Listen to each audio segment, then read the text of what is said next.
Нова кухня. Спокойно, не е завинаги. Какво си представяте, когато чуете Оберон? Може би това?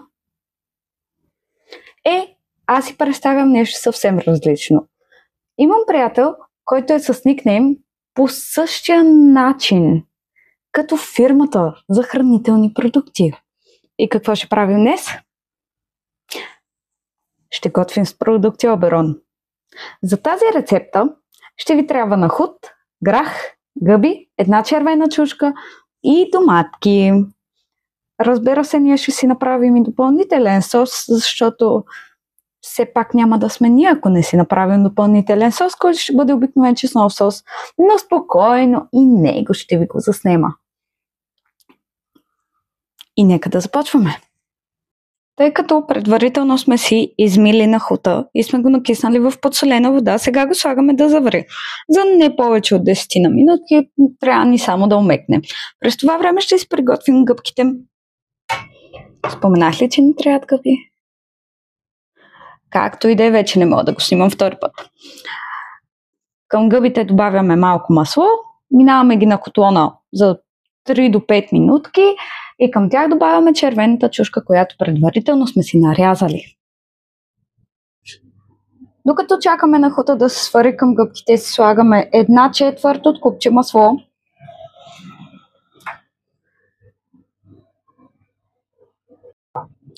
Когато маслото ни омекне, си добавяме червената чушка, както вече споменах. Разбъркваме хубаво с гъбките. Маслото ни омекне. Когато маслото ни се разтопи в тигана, си добавяме и червената чушка, за която вече споменах. Разбъркваме хубаво с гъбките. Слагаме си сол и малко шарена сол. Този процес ще бъде дълъг. Ето така. Отново разбъркваме и сега си оставяме гъбките да си покъкрят. Пак казвам, не ни трябват повече от 3 до 5 минути. Всичко е консервирано като продукти, така че ни трябва просто съвсем лек затоплен вкус да придобием. Когато нахутът ни се свари, изцеждаме водата. След като сме си прецедили нахута, към него добавяме вече готовите ни гъбки и гръха, който предварително сме отделили на една страна. Разбъркваме всичко много хубаво и сипваме внимателно в тавичка. Внимателно. Стават грешки, затова казвам по 2 пъти.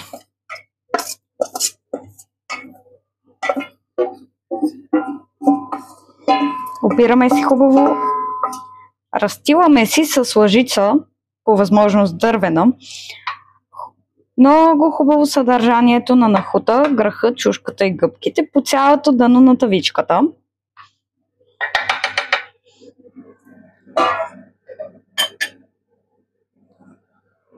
И отгоре си изсипваме доматите.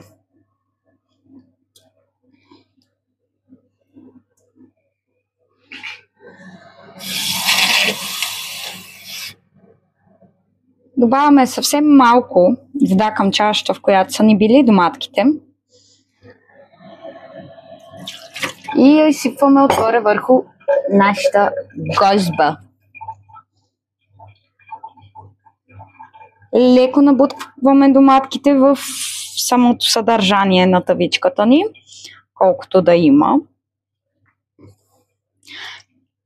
След което вкарваме тавичката на предварително загрядата на 2 релтана на 180 градусова фурна. Докато си чакаме яденцето да покъкри във фурната, ще си направим чесновия сос.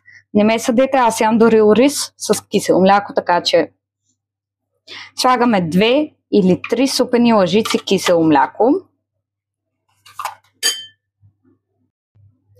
Добавяме си 1 или 2 чайни лъжички крема сирене.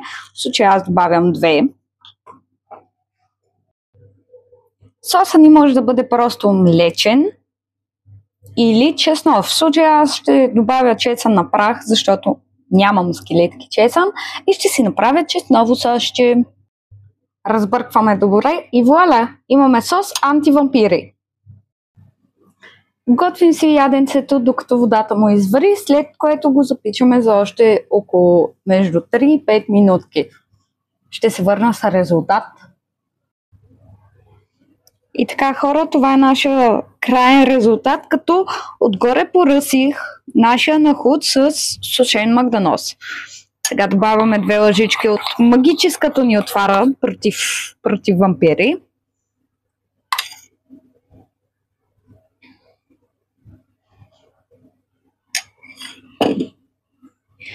И бон апети!